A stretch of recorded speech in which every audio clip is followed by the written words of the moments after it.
ਨੁਕਸਾਨ ਹੋਏ। ਤਿਸ ਕੋ ਭਾਵ ਉਹਦਾ ਕੋਈ ਨੁਕਸਾਨ ਨਹੀਂ ਹੁੰਦਾ। ਕਿਹਦਾ? ਜੋ ਸਨਮੁਖ ਜਾਹੀ। ਜਿਹੜਾ ਭਾਈ ਸਤਿਗੁਰਾਂ ਦੇ ਸਨਮੁਖ ਆਉਂਦਾ, ਗੁਰਾਂ ਦੀ ਸ਼ਰਨ ਵਿੱਚ ਆਉਂਦਾ। ਸਤਿਗੁਰੂ ਜੀ ਜਦ ਸ਼ਿਕਾਰ ਖੇਲਣ ਚੜ੍ਹਦੇ ਹੈ ਤੇ ਜੰਗਲ ਦੇ ਵਿੱਚ ਵਿਚਰਦਿਆਂ ਹੋਇਆਂ ਸ਼ਿਕਾਰ ਖੇਲਦੇ ਪਾਤਸ਼ਾਹ ਵਾਪਸ ਮੁੜਦੇ, ਪਹਾੜੀ ਲੋਕ ਆ ਕੇ ਮਿਲਦੇ ਤੇ ਜੋ ਗੁਰਾਂ ਨੂੰ ਆ ਕੇ ਮਿਲਦੇ ਨਤਮਸਤਕ ਹੁੰਦੇ, ਉਹਨਾਂ ਦਾ ਕੋਈ ਵੀ ਨੁਕਸਾਨ ਗੁਰੂ ਕੀ ਫੌਜ ਨਹੀਂ ਕਰਦੀ। ਰਿਖੀ ਆਦ ਬਹੁ ਬਿਗਨ ਤੇਹਾ। ਤੇ ਪਹਾੜੀਆਂ ਨੇ ਜਿਹੜੀ ਥੋੜ੍ਹੀ ਬਹੁਤ ਖੇਤੀ ਬੀਜੀ ਹੋਈ ਹੁੰਦੀ ਕੋਈਆਂ ਨੇ, ਤੇ ਉਸ ਖੇਤੀ ਵਿੱਚ ਬਹੁਤ ਵਿਘਨ ਪਸਰ ਜਾਂਦੇ, ਬਹੁਤ ਵਿਘਨ ਪੈ ਜਾਂਦੇ। ਕਿਹਨਾਂ ਦੇ? ਜੋ ਆਏ ਨਾ ਪਾਹੀ। ਆਦ ਜਾਂ ਹੋਰ ਫਸਲ ਆਦ ਬੀਜੀ ਹੋਈ ਹੁੰਦੀ ਤਾਂ ਉਹ ਸਿੱਖ ਜਿਹੜੇ ਆ ਉਹ ਘੋੜਿਆਂ ਵਾਸਤੇ ਲੈ ਆਉਂਦੇ, ਜਿਹੜੇ ਤਾਂ ਹੱਥ ਜੋੜ ਕੇ ਸਤਿਗੁਰਾਂ ਦੇ ਅੱਗੋਂ ਦੇ ਦਿੰਦੇ। ਤੇ ਸਤਿਗੁਰੂ ਤਥਾ ਗੁਰੂ ਕੀ ਫੌਜ ਉਹਨਾਂ ਨੂੰ ਨਿਹਾਲ ਵੀ ਕਰ ਦਿੰਦੀ, ਲੋੜਵੰਦਾਂ ਨੂੰ ਗੁਰੂ ਮਾਮਲਾ ਵੀ ਤਾਰ ਦਿੰਦੇ। ਪਰ ਜਿਹੜੇ ਹਉਮੈ ਸੰਯੁਕਤ ਸਤਿਗੁਰਾਂ ਨੂੰ ਨਹੀਂ ਦਿੰਦੇ ਆਪਣੀ ਫਸਲ, ਫਿਰ ਸਿੰਘ ਫਿਰ ਲੁੱਟ ਮਾਰ ਵੀ ਕਰ ਲੈਂਦੇ ਹਨਗੇ, ਉਹਨਾਂ ਦੀ ਖੇਤੀ ਨੂੰ ਨੁਕਸਾਨ ਵੀ ਪਹੁੰਚਾ ਦਿੰਦੇ ਹੈ। ਲੱਖ ਸੰਧਿਆ ਪਹੁੰਚੇ ਸਦਨ। ਸੋ ਇਸ ਤਰ੍ਹਾਂ ਸੰਧਿਆ ਹੋਈ ਜਾਣ, ਸਤਿਗੁਰੂ ਜੀ ਸਦਨ ਘਰ ਵਿੱਚ ਆ ਪਹੁੰਚੇ। ਉਤਰੇ ਸੁਖ ਪਾਏ। ਤੇ ਸੁਖ ਸੰਯੁਗਤ ਉਤਾਰਾ ਕੀਤਾ। ਜੋਦਾ ਨਿਜ ਨਿਜ ਮਿਸਲ ਮਹਿ। ਤੇ ਸਾਰੇ ਯੋਧੇ ਸੂਰਮੇ ਆਪੋ ਆਪਣੀ ਮਿਸਲ ਵਿੱਚ, ਜਥੇ ਵਿੱਚ ਥਿਰ ਹੋਏ ਹਰ ਖਾਏ। ਥਿਰ ਹੋ ਗਏ ਆ, ਟਿਕ ਗਏ ਤੇ ਬੜੇ ਖੁਸ਼, ਬੜੇ ਪ੍ਰਸੰਨ। ਯੋਧਿਆਂ ਦੇ ਮਨ ਦੇ ਵਿੱਚ, ਸੂਰਮਿਆਂ ਦੇ ਮਨ ਦੇ ਵਿੱਚ ਖੁਸ਼ੀ ਹੈ। ਇਮ ਕੌਤਕ ਪੇਖ ਗੁਰੂ ਕੋ। ਸੋ ਇਸ ਤਰ੍ਹਾਂ ਕਲਗੀਧਰ ਪਾਤਸ਼ਾਹ ਸਤਿਗੁਰਾਂ ਦਾ ਇਹ ਕੌਤਕ ਵੇਖ ਕੇ, ਜੇ ਅਦਕ ਮਸੰਦਾ। ਜਿਹੜੇ ਅਦਕ ਨਾਮ ਵੱਡੇ ਮਸੰਦ ਹਨ ਗੁਰੂ ਘਰ ਦੇ, ਤਪਤ ਹਿਰਦੇ ਨਹਿ ਸਹਿ ਸਕਹਿ। ਉਹ ਹਿਰਦੇ ਵਿੱਚ ਤਪਦੇ ਹੈ, ਹਿਰਦੇ ਵਿੱਚ ਸੜਦੇ ਹੈ। ਗੁਰਾਂ ਦਾ ਇਹ ਜੋ ਜਲਾਲ ਵੱਧਦਾ ਤੇਜ ਪ੍ਰਤਾਪ, ਤੇ ਸਤਿਗੁਰਾਂ ਦਾ ਇਸ ਤਰ੍ਹਾਂ ਬੇਖੌਫ ਬੜੀ ਬਹਾਦਰੀ ਦੇ ਨਾਲ ਵਿਚਰਨਾ, ਉਹਨਾਂ ਦਾ ਮਨ ਜਿਹੜੇ ਵੱਡੇ ਮਸੰਦ ਹੈ ਨਾ, ਉਹਨਾਂ ਦਾ ਮਨ ਤਪਦਾ ਹੈ, ਦਹਿਲਦਾ ਹੈ, ਡਰਦਾ ਹੈ। ਉਤਪਾਤ ਬਿਲੰਦਾ। ਤੇ ਸੋਚਦੇ ਹੈ ਕਿ ਬੜਾ ਵੱਡਾ ਉਪਦਰਵ ਸਤਿਗੁਰੂ ਜੀ ਉਠਾਉਣ ਜਾ ਰਹੇ ਹੈ। ਬਸਤ ਹੁਤੇ ਸੁਖ ਸ਼ਾਂਤ ਸੋ। ਬਹੁਤ ਸੁਖ ਤੇ ਸ਼ਾਂਤੀ ਨਾਲ ਵਸਦੇ ਸੀ, ਸੁਖ ਸ਼ਾਂਤੀ ਨਾਲ ਰਹਿ ਰਹੇ ਸੀ। ਉਹ ਜਾਣ ਹੈ ਨਾਹੀ। ਕੋਈ ਵੀ ਜਾਣਦਾ ਨਹੀਂ ਸੀ ਕਿਸੇ ਤਰ੍ਹਾਂ ਵੀ, ਭਾਵ ਕੋਈ ਵਿਗੜ ਨਹੀਂ ਸੀ, ਸ਼ਾਂਤੀ ਪੂਰਵਕ ਰਹਿ ਰਹੇ ਸੀ। ਇਨਹ ਉਠਾਇਆ ਦੁੰਦ ਬੱਡ। ਪਰ ਇਹਨਾਂ ਨੇ ਕਲਗੀਧਰ ਪਾਤਸ਼ਾਹ ਸਤਿਗੁਰਾਂ ਨੇ ਵੱਡਾ ਦੁੰਦ, ਵੱਡਾ ਉਪਦਰਵ ਉਠਾ ਦਿੱਤਾ ਹੈ। ਬੈ ਨਈ ਉਮਾਹੀ। ਨਵੀਂ ਉਮਰ ਹੈ ਨਾ ਇਹਨਾਂ ਦੀ, ਖੂਨ ਉਬਾਲੇ ਮਾਰਦਾ ਤੇ ਜੰਗ ਵਾਸਤੇ ਉਤਸ਼ਾਹਤ ਹਨ। ਕਾਬ ਸ਼੍ਰੀ ਗੁਜਰੀ ਨਿਕਟ ਕਹਿ। ਇਸ ਤਰ੍ਹਾਂ ਆਪਸ ਵਿੱਚ ਗੱਲਾਂ ਕਰਦੇ ਮਸੰਦ ਕਦੇ ਮਾਤਾ ਗੁਜਰੀ ਜੀ ਕੋਲ ਜਾ ਕੇ ਵੀ ਮਾਤਾ ਜੀ ਨੂੰ ਵੀ ਕਹਿੰਦੇ ਆ, ਕਹਿ ਕਹਿ ਸਮਝਾਵੇ ਹੈ। ਕਹਿ ਕਹਿ ਕੇ ਸਮਝਾਉਂਦੇ ਮਾਤਾ ਜੀ ਨੂੰ। ਕਿਉਂ ਨਾ ਵਿਚਾਰਹੁ ਮਾਤ ਜੀ। ਮਾਤਾ ਜੀ ਤੁਸੀਂ ਕਿਉਂ ਵਿਚਾਰਦੇ ਨਹੀਂ ਹੋ? ਇਸ ਗੱਲ ਦੀ ਵਿਚਾਰ ਤੁਹਾਡੇ ਹਿਰਦੇ ਅੰਦਰ ਕਿਉਂ ਨਹੀਂ ਆਉਂਦੀ?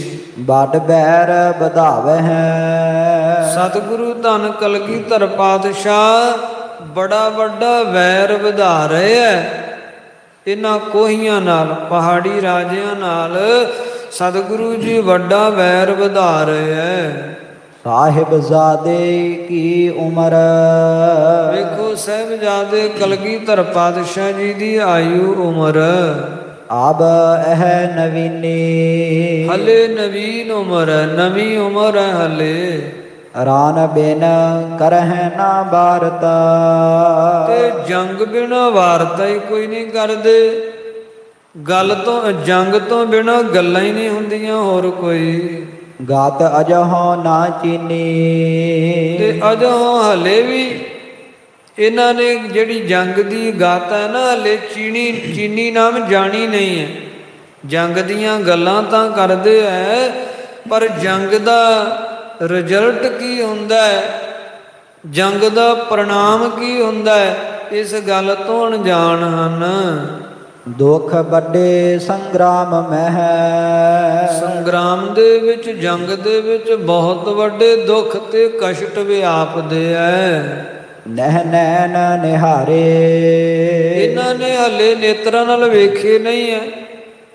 ਜੰਗ ਇਹਨਾਂ ਨੇ ਸੁਣੀ ਹੈ, ਜੰਗ ਵੇਖੇ ਨਹੀਂ, ਜੰਗ ਆਪਣੇ ਤਨ ਤੇ ਹੰਢਾਏ ਨਹੀਂ ਇਹਨਾਂ ਨੇ।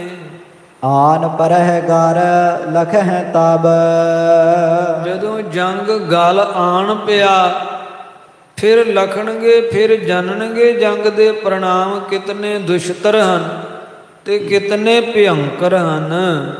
ਹੋਏ ਨਾ ਉਪਚਾਰੇ, ਤੇ ਜਦੋਂ ਜੰਗ ਗਲ ਆਣ ਪਿਆ ਫਿਰ ਮਾਤਾ ਜੀ ਕੋਈ ਉਪਚਾਰ ਨਹੀਂ ਹੋਣਾ, ਕੋਈ ਯਤਨ ਨਹੀਂ ਹੋਣਾ।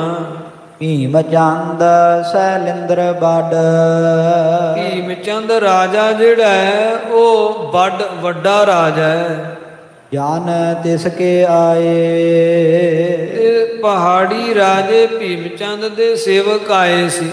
ਥੋੜੇ ਦਿਨ ਲੰਘੇ, ਤੁਹਾਨੂੰ ਪਤਾ ਹੀ ਹੈ ਮਾਤਾ ਜੀ, ਭੀਮ ਚੰਦ ਦੇ ਸੇਵਕ ਆਏ ਸੀ। ਇੱਕ ਤੇ ਉਹਦਾ ਸਾਲਾ ਹੀ ਸੀ ਕੇਸਰੀ ਚੰਦ, ਤੇ ਇੱਕ ਉਹਦਾ ਪ੍ਰੋਹਤ ਸੀ ਪੰਮਾ। ਕਨੋ ਕੀਨ ਅਪਮਾਨ ਕੋ, ਤੇ ਸਤਿਗੁਰਾਂ ਨੇ ਬਹੁਤ ਅਪਮਾਨਿਤ ਕੀਤਾ ਉਹਨਾਂ ਨੂੰ, ਬੜਾ ਨਿਰਾਦਰ ਕੀਤਾ ਉਹਨਾਂ ਦਾ। ਹੱਥ ਵਹਿਰ ਕਢਾਏ, ਤੇ ਧੱਕੇ ਮਾਰ ਮਾਰ ਕੇ ਉਹਨਾਂ ਨੂੰ ਸਭਾ ਵਿੱਚੋਂ ਦਰਬਾਰ ਚੋਂ ਬਾਹਰ ਕਢਵਾ ਦਿੱਤਾ। ਇਕੱਠੇ ਹੋਏ ਰਾਜੇ ਚੜ੍ਹੈ, ਮਾਤਾ ਜੀ ਜਿਹੜੇ ਪਹਾੜੀ ਰਾਜੇ ਆ ਨਾ, ਜਦੋਂ ਇਕੱਠੇ ਹੋ ਜਾਣਗੇ ਸਾਰੇ ਵੱਡ ਪਰੈ ਲੜਾਈ, ਤਾਂ ਬਹੁਤ ਵੱਡੀ ਲੜਾਈ ਪਵੇਗੀ, ਫਿਰ ਬੜਾ ਵੱਡਾ ਜੰਗ ਹੋਵੇਗਾ। ਉਹ ਸਨਮੁਖ ਤਬ ਹੋਏ ਹੈ, ਫਿਰ ਕਿਹੜਾ ਜੋ ਪਹਾੜੀ ਰਾਜਿਆਂ ਦੀ ਵਿਸ਼ਾਲ ਸੈਨਾ ਦੇ ਸਾਹਮਣੇ ਖਲੋਵੇਗਾ। ਪਹਾੜੀ ਰਾਜਿਆਂ ਦੀ ਸੈਨਾ ਦਾ ਸਨਮੁਖ ਮੁਕਾਬਲਾ ਕਰਨ ਵਾਲਾ ਕੌਣ ਹੈ? ਜਿਨ ਦਲ ਸਮੁਦਾਈ, ਜਿਨ੍ਹਾਂ ਦੇ ਕੋਲ ਪਹਾੜੀ ਰਾਜਿਆਂ ਦੇ ਕੋਲ ਦਲ ਸਮੁਦਾਈ ਨਾਮ ਬਹੁਤ ਜ਼ਿਆਦਾ ਹੈ, ਵੱਡਾ ਹੈ।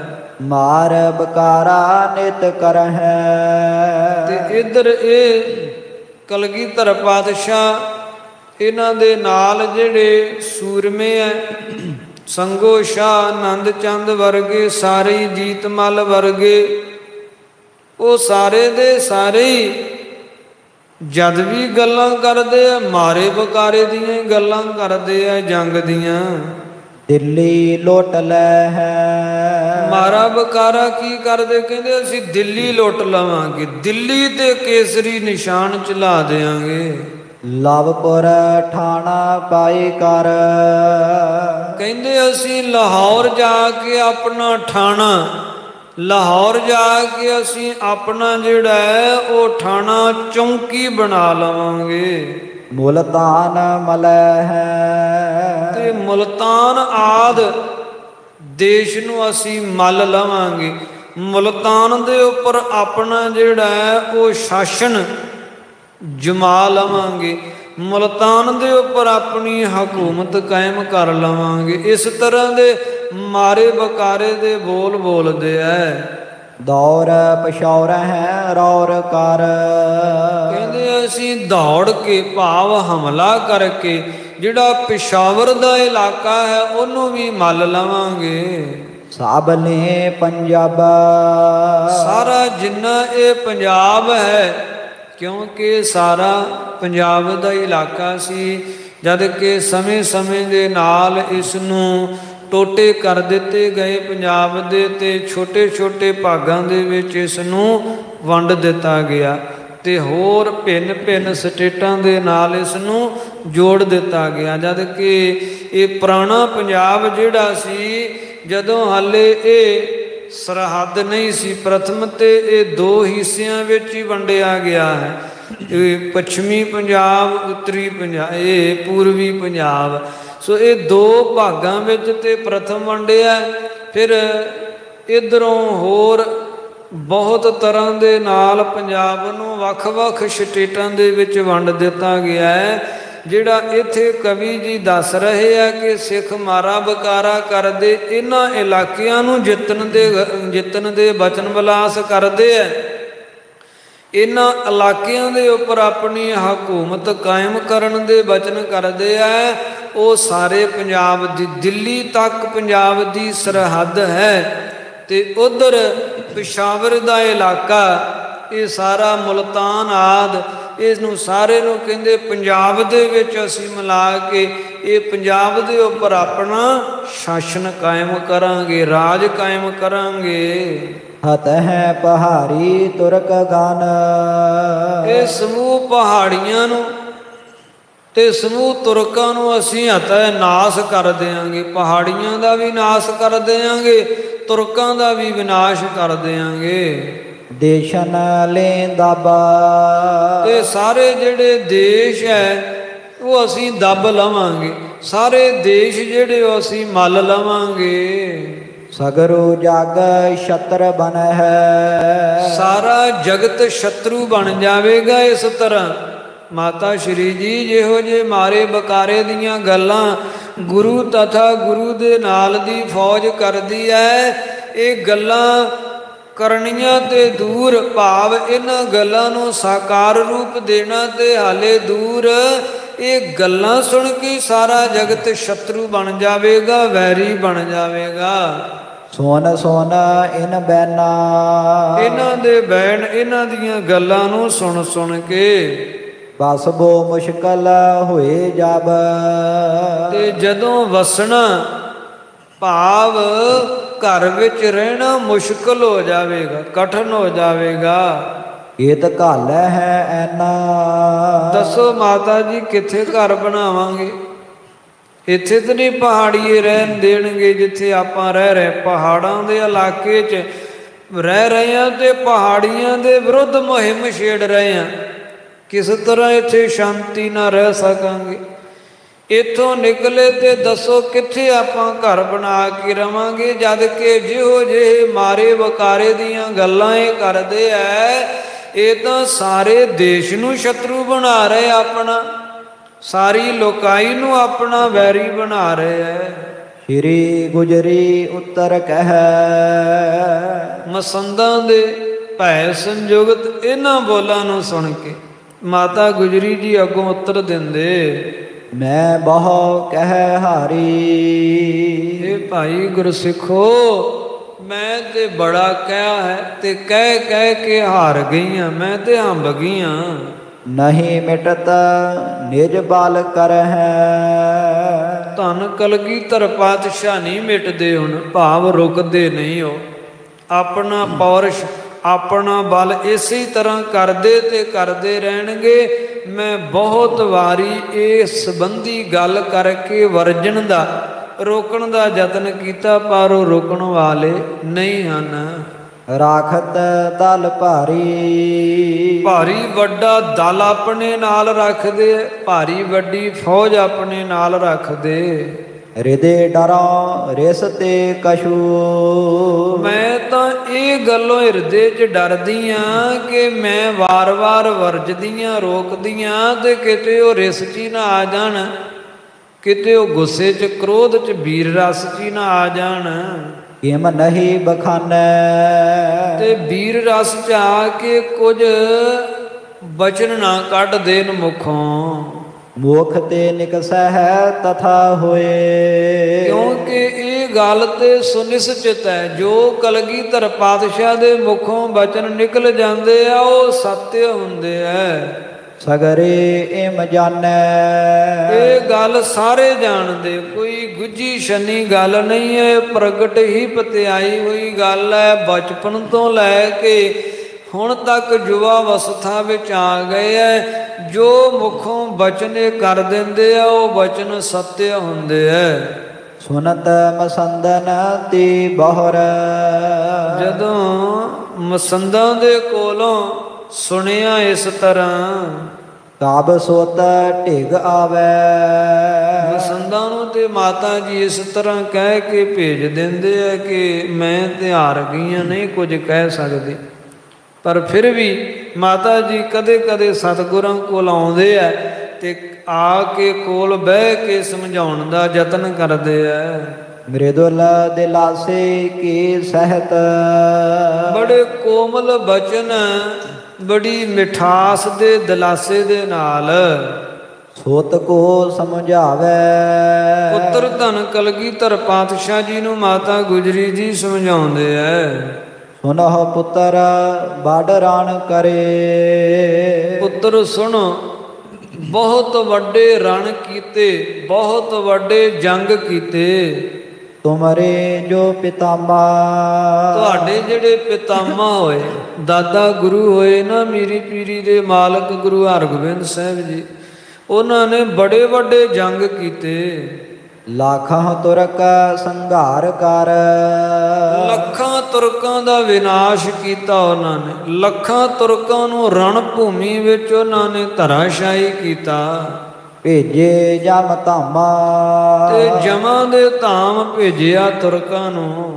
ਤਿਨ ਕੀ ਕ੍ਰਿਤ ਕੁਛ ਛਪੀ ਨਹਿ, ਉਹਨਾਂ ਦੀ ਭਾਵ ਗੁਰੂ ਹਰਗੋਬਿੰਦ ਸਾਹਿਬ ਜੀ ਦੀ ਕ੍ਰਿਤ ਕੋਈ ਛੁਪੀ ਨਹੀਂ, ਸਾਰੇ ਜਗਤ ਵਿਖਿਆਤ ਹੈ, ਪ੍ਰਗਟ ਹੈ ਕਿ ਬੜੇ ਵੱਡੇ ਉਹਨਾਂ ਨੇ ਜੰਗ ਕੀਤੇ। ਜਗ ਜਾਣੈ ਸਾਰਾ, ਸਾਰਾ ਜਗਤ ਜਾਣਦਾ ਹੈ, ਸਾਰੇ ਸੰਸਾਰ ਵਿਖਿਆਤ ਹੈ। ਤਉ ਲਖਹੁ ਇਕ ਸ਼ਾਹ ਸੋ, ਤਾਂ ਵੀ ਪੁੱਤਰ ਸੁਣੋ, ਤੁਹਾਡੇ ਦਾਦਾ ਗੁਰੂ ਜੀ ਦਾ ਜੇ ਜੰਗ ਸੀ ਨਾ, ਤਾਂ ਉਹ ਕੇਵਲ ਇੱਕੋ ਹੀ ਬਾਦਸ਼ਾਹ ਸ਼ਾਹਜਹਾਂ ਦੇ ਨਾਲ ਉਹਨਾਂ ਦਾ ਜੰਗ ਸੀ। ਵੱਡ ਜੰਗ ਅਖਾੜਾ, ਤੇ ਉਹਦੇ ਨਾਲ ਹੀ ਵੱਡੇ ਜੰਗ ਅਖਾੜੇ ਰਚੇ ਉਹਨਾਂ ਨੇ। ਅਪਰਨ ਸੋ ਮੇਲਾ ਰਹਿਓ, ਬਾਕੀ ਸਾਰਿਆਂ ਨਾਲ ਉਹਨਾਂ ਦਾ ਮੇਲ ਮਿਲਾਪ ਸੀ। ਹੋਰ ਜਿੰਨੇ ਵੀ ਛੋਟੇ ਵੱਡੇ ਰਜਵਾੜੇ ਸਨਗੇ, ਜਿੰਨੀਆਂ ਵੀ ਰਿਆਸਤਾਂ ਸਨਗੀਆਂ, ਸਾਰੇ ਉਹਨਾਂ ਦੇ ਨਾਲ ਮਿਲ ਜੁਲ ਕੇ ਰਹਿੰਦੇ ਸੀ। ਚਾਹੇ ਫਿਰ ਉਹ ਕਾਂਗੜ ਦਾ ਰਾਜਾ ਹੋਵੇ, ਇਸੇ ਪ੍ਰਕਾਰ ਹੋਰ ਜਿਤਨੇ ਵੀ ਵੱਖ-ਵੱਖ ਇਲਾਕਿਆਂ ਦੇ ਛੋਟੇ ਵੱਡੇ ਰਾਜੇ, ਉਹ ਸਾਰੇ ਗੁਰੂ ਹਰਗੋਬਿੰਦ ਸਾਹਿਬ ਜੀ ਦੇ ਨਾਲ ਮਿਲ ਜੁਲ ਕੇ ਰਹਿੰਦੇ ਸਨਗੇ। ਜੇ ਸ਼ਤਰੁਤਾ ਸੀ ਤਾਂ ਕੇਵਲ ਸਲਤਨਤ ਮੁਗਲਿਆ ਦੇ ਬਾਦਸ਼ਾਹ ਸ਼ਾਹਜਹਾਂ ਦੇ ਨਾਲ ਸੀ। ਗੁਰ ਕੇ ਅਨੁਸਾਰੇ, ਬਾਕੀ ਸਾਰੇ ਇੱਥੋਂ ਤੱਕ ਕਿ ਪਹਾੜੀ ਰਾਜੇ ਵੀ ਉਹਨਾਂ ਦੇ ਅਨੁਸਾਰੀ ਹੋ ਕੇ ਰਹਿੰਦੇ ਸਨਗੇ, ਕਿਉਂਕਿ ਗਵਾਲੀਅਰ ਦੇ ਕਿਲੇ ਦੇ ਵਿੱਚੋਂ ਇਹ 22 ਧਾਰ ਦੇ ਰਾਜੇ, 52 ਰਾਜੇ ਉਹਨਾਂ ਨੇ ਰਿਹਾ ਕਰਵਾਏ ਸੀ। ਸੋ ਜਿਸ ਕਾਰਨ ਪਹਾੜੀ ਰਾਜੇ ਵੀ ਸਾਰੇ ਗੁਰੂ ਹਰਗੋਬਿੰਦ ਸਾਹਿਬ ਜੀ ਦੇ ਨਾਲ ਮਿਲ ਜੁਲ ਕੇ ਰਹਿੰਦੇ ਸਨਗੇ। ਇਹਨਾਂ ਦੇ ਨਾਲ, ਪਹਾੜੀ ਰਾਜਿਆਂ ਦੇ ਨਾਲ ਵੀ ਉਹਨਾਂ ਦੀ ਕੋਈ ਸ਼ਤਰੁਤਾ ਨਹੀਂ ਸੀ, ਤੇ अन्य ਹੋਰ ਰਾਜਿਆਂ ਨਾਲ ਵੀ ਕੋਈ ਵੈਰ ਨਹੀਂ ਸੀ।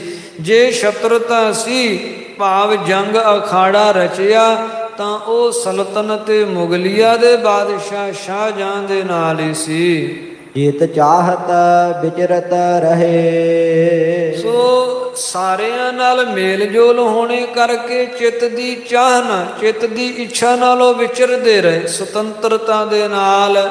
ਕੋਈ ਰੋਕ ਟੋਕ ਨਹੀਂ ਸੀ ਉਹਨਾਂ ਨੂੰ, ਸਵੈ ਇੱਛਾ ਨਾਲ ਉਹ ਵਿਚਰਦੇ ਰਹੇ। ਜੇ ਅੰਮ੍ਰਿਤਸਰ ਤੋਂ ਗਏ ਵੀ ਦਰਬਾਰ ਸਾਹਿਬ ਤੋਂ ਡਰੋਲੀ ਚਲੇ ਗਏ, ਕਾਂਗੜ ਨੂੰ ਚਲੇ ਗਏ, ਇਸੇ ਪ੍ਰਕਾਰ ਸ੍ਰੀ ਹਰਗੋਬਿੰਦਪੁਰੇ ਵੱਲ ਨੂੰ ਆ ਗਏ, ਜਲੰਧਰ ਆ ਗਏ, ਕਰਤਾਰਪੁਰ ਆ ਗਏ, ਉਹਨਾਂ ਨੂੰ ਰੋਕ ਟੋਕ ਨਹੀਂ ਸੀ, ਕਿਉਂਕਿ ਵੈਰ ਨਹੀਂ ਸੀ। ਬਿਨਾ ਸਲਤਨਤ ਮੁਗਲਿਆ ਤੋਂ ਅਨਿਆ ਕਿਸੇ ਨਾਲ ਉਹਨਾਂ ਦੀ ਸ਼ਤਰਤਾ ਨਹੀਂ ਸੀ। ਇਸ ਵਾਸਤੇ ਉਹ ਸੁਤੰਤਰ ਵਿਚਰਦੇ ਸਨ।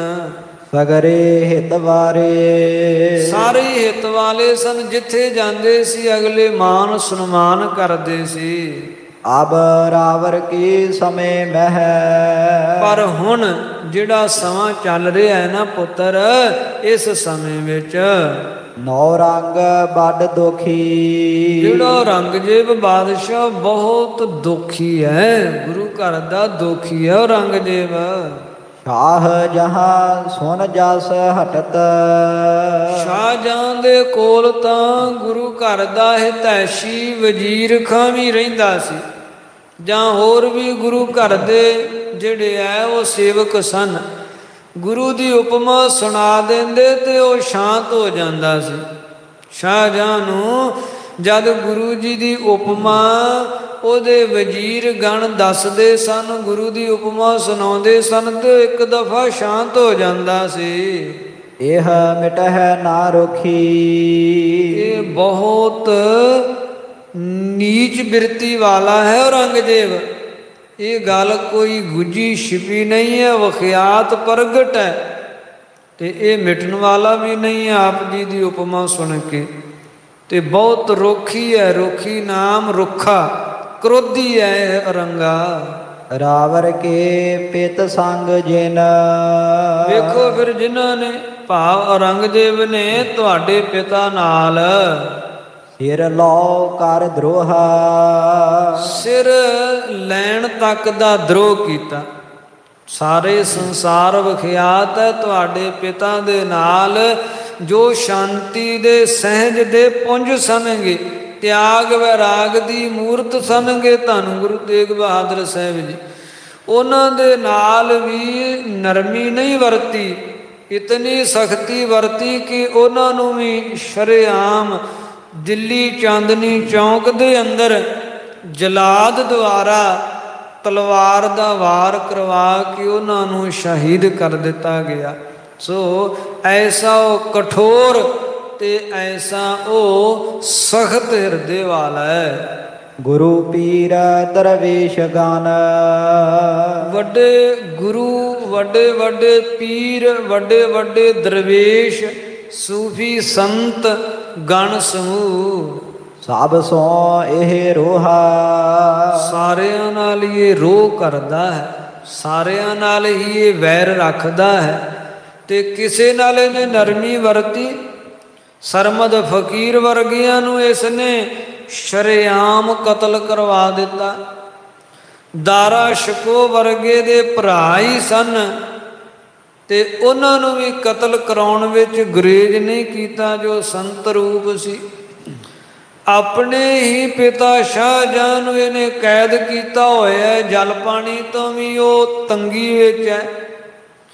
ਆਪਣੇ ਭਰਾ ਸੁਜਾ ਆਜਮ ਆਦ ਕਰਕੇ ਜਿਹੜੇ ਤਾਰਾ ਬਖਸ਼ ਕਰਕੇ ਉਹਨਾਂ ਨੂੰ ਇਹਨੇ ਆਪਣੇ ਮਤਲਬ ਵਾਸਤੇ ਨਾਲ ਜੋੜਿਆ। ਜਦੋਂ ਗਰਜ ਦੀ ਪੂਰਤੀ ਹੋਈ ਲਖੀ ਤੇ ਉਹਨਾਂ ਨੂੰ ਵੀ ਕੈਦ ਕਰਵਾ ਕੇ ਆਪਣੇ ਮਾਰਗ, ਆਪਣੇ ਰਸਤੇ ਚੋਂ ਹਟਾ ਦਿੱਤਾ। ਬਹੁਤ ਨੀਚ ਪ੍ਰਵਿਰਤੀ ਵਾਲਾ ਹੈ ਇਹ ਔਰੰਗਜ਼ੇਬ, ਤੇ ਨਾ ਹੀ ਇਹ ਗੁਰੂ ਘਰ ਦੀ ਉਪਮਾ ਸੁਣ ਕੇ ਟਲਣ ਵਾਲਾ ਹੈ। ਇੱਕ ਤਾਂ ਛਤਰ ਵਿਸਾਲ ਸੋ, ਇੱਕ ਤਾਂ ਪਹਿਲਾਂ ਹੀ ਸਲਤਨਤ ਮੁਗਲਿਆ ਦਾ ਇਹ ਬਾਦਸ਼ਾਹ ਔਰੰਗਜ਼ੇਬ ਗੁਰੂ ਘਰ ਦਾ ਵੱਡਾ ਸ਼ਤਰੂ ਬਣ ਚੁੱਕਾ ਹੋਇਆ ਹੈ। ਦੱਖਣ ਗਾ ਪਾਪੀ, ਚਲੋ ਉਹ ਪਾਪੀ ਕੁਝ ਕਾਲ ਹੇਤੂ ਦੱਖਣ ਵੱਲ ਨੂੰ ਗਿਆ। ਸੁਣੀਦਾ ਹੈ ਕਿ ਦਿੱਲੀ ਤੇ ਨਹੀਂ ਹੈ ਹੁਣ, ਉਹ ਦੱਖਣ ਵੱਲ ਨੂੰ ਗਿਆ ਹੋਇਆ, ਕਿਉਂਕਿ ਜਦੋਂ ਤੋਂ ਗੁਰੂ ਰੂਪ ਸਾਧ ਸੰਗਤ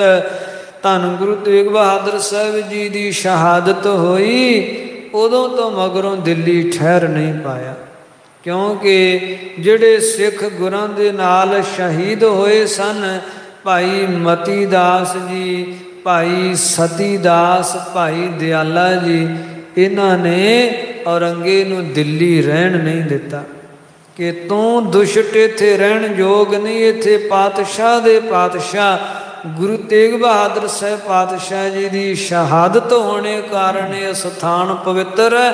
ਤੂੰ ਇੱਥੇ ਰਹਿਣ ਯੋਗ ਨਹੀਂ। ਦਿੱਲੀ ਰਹਿਣ ਹੀ ਨਹੀਂ ਦਿੱਤਾ ਸ਼ਹੀਦਾਂ ਨੇ, ਗੁਰੂ ਕੇ ਸ਼ਹੀਦ ਸਿੰਘਾਂ ਨੇ ਇਹਨੂੰ ਦਿੱਲੀ ਰਹਿਣ ਨਹੀਂ ਦਿੱਤਾ। ਸੋ ਉਦੋਂ ਤੋਂ ਇਹ ਬਹਾਨਾ ਬਣਾ ਕੇ ਦੱਖਣ ਦੀ ਮੁਹਿੰਮ ਦਾ ਤੇ ਦੱਖਣ ਵੱਲ ਨੂੰ ਚਲਿਆ ਗਿਆ ਸੀ। ਸੋ ਮਾਤਾ ਗੁਜਰੀ ਜੀ ਉਸ ਸੰਬੰਧ ਵਿੱਚ ਬਚਨ ਕਰਦੇ ਹਨ ਕਿ ਸੁਣੀਦਾ ਕਿ ਪਾਪੀ ਦਿੱਲੀ ਤੇ ਨਹੀਂ ਦੱਖਣ ਨੂੰ ਗਿਆ ਹੈ। ਸਕਲ ਦੇਸ਼ ਅਨੁਸਾਰ ਜਿਸ, ਸਾਰਾ ਦੇਸ਼ ਉਹਦੇ ਅਨੁਸਾਰੀ ਹੈ, ਕੁਝ ਪ੍ਰਸੰਨਤਾ ਪੂਰਵਕ, ਕੁਝ ਮਜਬੂਰ, ਕਿਉਂਕਿ ਉਹਦਾ ਦਬਦਬਾ ਬੜਾ ਹੈ।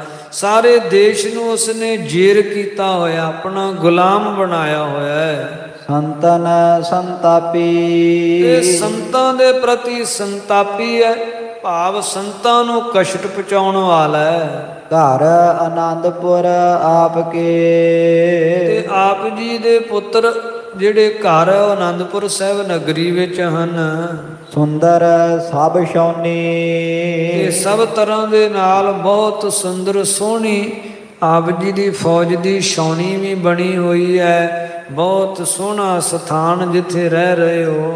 ਇੱਕ ਦੇਸ਼ ਗਿਰ ਚਖ ਤੁੰਗ, ਇੱਕ ਪਾਸੇ ਵੇਖੋ ਇਹ ਜਿਹੜਾ ਚਖ ਨਾਮ ਨੇਤਰ ਦਾ ਹੁੰਦਾ, ਤੁੰਗ ਨਾਮ ਪਹਾੜ ਦਾ ਹੈ, ਉੱਚੇ ਦਾ ਪਹਾੜ ਭਾਵ ਨੇਤਰ ਤੁੰਗ। ਇੱਕ ਪਾਸੇ ਨੈਣਾ ਦੇਵੀ ਦਾ ਟਿੱਲਾ ਹੈ, ਇੱਕ ਪਾਸੇ ਰਮਣੀਕ ਸੁੰਦਰ ਸਥਾਨ ਤੇ ਦਰਿਆ ਵਹਿੰਦਾ ਹੈ। ਜੋਤ ਇਤ ਸਲਤਾ ਨੋਨੀ, ਇੱਧਰ ਵੇਖੋ ਬਹੁਤ ਨੋਨੀ ਸੁੰਦਰ ਸਲਤਾ ਦਾ ਨਿਰਮਲ ਜਲ, ਬਿਆਸਾ ਦਾ ਨਿਰਮਲ ਪ੍ਰਵਾਹ ਵਹਿੰਦਾ ਹੈ। ਗਨ ਰਾਜੇ ਸੈਲਨਪਤੀ, ਇਤਨੇ ਸੋਹਣੇ ਇਲਾਕੇ ਦੇ ਵਿੱਚ ਆਪਾਂ ਰਹਿ ਰਹੇ ਹਾਂ ਤੇ ਇੱਧਰ ਹੀ ਪਹਾੜੀ ਰਾਜੇ ਰਹਿੰਦੇ ਐ। ਇਨਕੇ ਢਿਗ ਬਾਸਾ, ਤੇ ਇਹਨਾਂ ਪਹਾੜੀ ਰਾਜੇ ਭੀਮ ਚੰਦ ਆਦ ਹੁਣਾਂ ਦੇ ਕੋਲ ਹੀ ਤੇ ਆਪਾਂ ਰਹਿੰਦੇ ਆ, ਵਸਦੇ ਆ। ਬਹੁ ਬਨ ਕਰਨ ਅਖੇਰ ਕੋ, ਫਿਰ ਜੰਗਲ ਵਿੱਚ ਵੀ ਤੁਸੀਂ ਵਿਚਰਦੇ ਹੋ, ਸ਼ਿਕਾਰ ਖੇਲਦੇ ਹੋ। ਨਿਤ ਕਰਹੁ ਬਿਲਾਸਾ, ਨਿਤਾ ਪ੍ਰਤੀ ਵਿਲਾਸ ਕਰਦੇ ਹੋ, ਰਾਜਸੀ ਠਾਠ ਬਾਠ ਵਿੱਚ ਵਿਚਰਦੇ ਹੋ। ਭੀਮ ਚੰਦ ਸੋ ਸ਼ਤਰ ਤੁਮਰੀ, ਇਹ ਭੀਮ ਚੰਦ ਦੇ ਨਾਲ ਜਿਹੜੀ ਸ਼ਤਰਤਾ ਹੈ, ਭੀਮ ਚੰਦ ਦੇ ਨਾਲ ਜਿਹੜਾ ਵੈਰ ਹੈ, ਤੁਮਰੀ ਬਨ ਆਈ, ਇਹ ਤੁਹਾਡਾ ਬਣ ਗਿਆ। ਭੀਮ ਚੰਦ ਨਾਲ ਵੈਰ ਵੱਧ ਗਿਆ ਤੁਹਾਡਾ। ਸਗਰੇ ਰਾਜੇ ਸੈਲਪਤ, ਇਹ ਜਿੰਨੇ ਪਹਾੜੀ ਰਾਜੇ ਹਨ, ਜਿਸ ਕੇਰ ਸਹਾਈ, ਜਿਹਦੇ ਭਾਵ ਭੀਮ ਚੰਦ ਦੇ ਸਹਾਈ ਹੈ। ਸਾਰੇ ਰਾਜੇ ਭੀਮ ਚੰਦ ਦੇ ਸਹਾਇਕ ਹੈ, ਉਹਦੇ ਨਾਲ ਮਿਲੇ ਹੈ। ਪਰੇ ਜੰਗ ਹੋਏ ਇਕੱਠੇ, ਜਦੋਂ ਜੰਗ ਪਵੇਗਾ ਤੇ ਨਾ ਸਾਰਿਆਂ ਇਕੱਠੇ ਹੋ ਜਾਣਾ, ਸਭ ਹੀ ਚੜ ਆਵੇ, ਤੇ ਸਾਰੇ ਰਾਜੇ ਫੌਜ ਲੈ ਕੇ ਚੜ ਆਉਣਗੇ ਅਨੰਦਪੁਰ ਸਾਹਿਬ ਨਗਰੀ ਉੱਪਰ।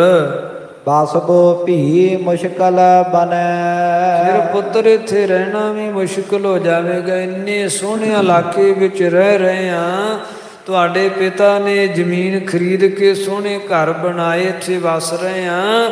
ਤੇ ਜੇ ਹੁਣ ਇਸ ਤਰ੍ਹਾਂ ਦੀ ਕੋਈ ਮੁਹਿੰਮ ਛਿੜੀ, ਜੰਗ ਛਿੜਿਆ ਤੇ ਇੱਥੋਂ ਜਾਣਾ ਪਿਆ ਤੇ ਕਿੱਥੇ ਰਵਾਂਗੇ?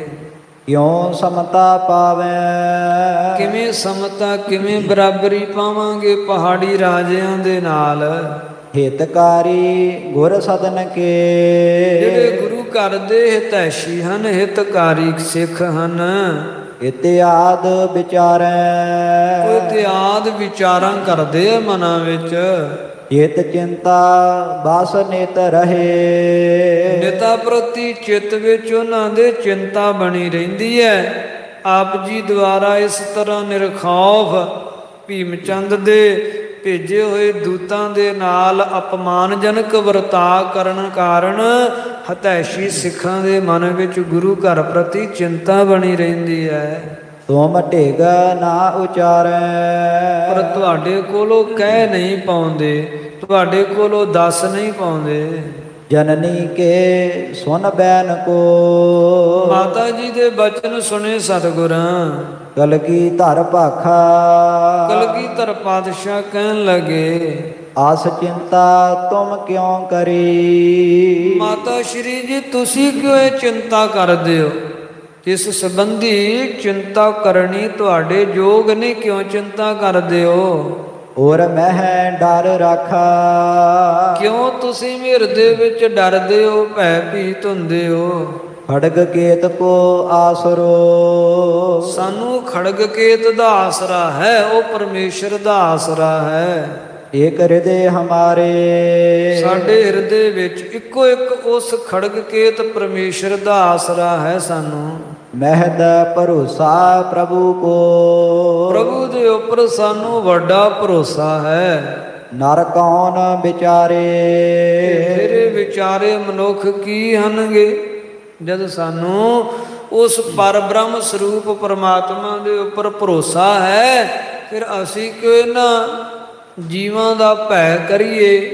ਭਾਵੇਂ ਉਹ ਪਹਾੜੀ ਰਾਜੇ ਹੋਣ ਤੇ ਭਾਵੇਂ ਮੁਗਲ ਹੋਣ, ਅਸੀਂ ਕਿਉਂ ਭੈ ਭੀਤ ਹੋਈਏ? ਮਾਤਾ ਜੀ, ਜਦੋਂ ਅਸੀਂ ਸਮਰਾਟਾਂ ਦੇ ਸਮਰਾਟ, ਸ਼ਹਿਨਸ਼ਾਹਾਂ ਦੇ ਸ਼ਹਿਨਸ਼ਾਹ, ਉਹ ਅਕਾਲ ਪੁਰਖ ਪਰਮੇਸ਼ਰ ਦੀ ਸ਼ਰਨ 'ਚ ਆ, ਤਾਂ ਉਹਦਾ ਹੀ ਸਾਨੂੰ ਓਟ ਆਸਰਾ ਹੈ।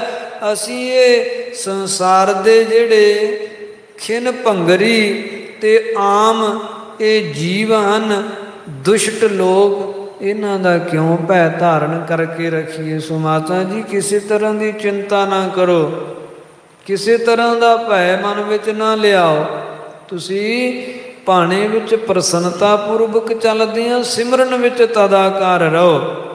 ਇਸ ਗੱਲ ਦੀ ਚਿੰਤਾ ਛੱਡ ਦਿਓ, ਭਵਿੱਖ ਵਿੱਚ ਕੀ ਹੋਵੇਗਾ? ਜੋ ਹੋਵੇਗਾ ਹੁਕਮੀ ਪ੍ਰਮਾਤਮਾ ਦੇ ਹੁਕਮ 'ਚ ਹੋਵੇਗਾ। ਜੋ ਹੋਵੇਗਾ ਉਹ ਹੁਕਮੀ ਪ੍ਰਮਾਤਮਾ ਸਹੀ ਕਰੇਗਾ, ਗਲਤ ਕਦੇ ਕਰੇਗਾ ਨਹੀਂ।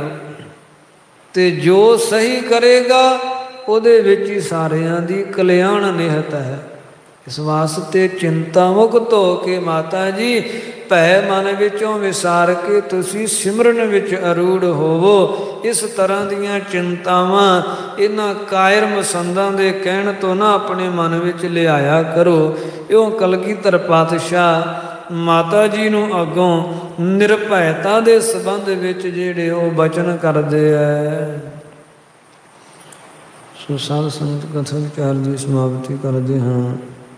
ਤੁਛ ਬੁੱਧੀ ਦਾਸਾਂ ਦੇ ਸੁਭਾਵਕ ਅਨੇਕ ਪ੍ਰਕਾਰ ਦੀਆਂ ਗਲਤੀਆਂ ਹੋ ਗਈਆਂ।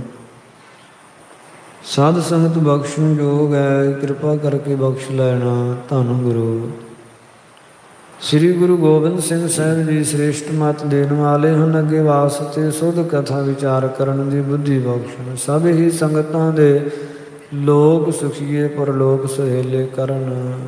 खड़ग केत को आसरो एक हृदय हमारे। महद भरोसा प्रभु को नर कौन विचारे। वाहिगुरु जी का खालसा वाहिगुरु जी की फतेह।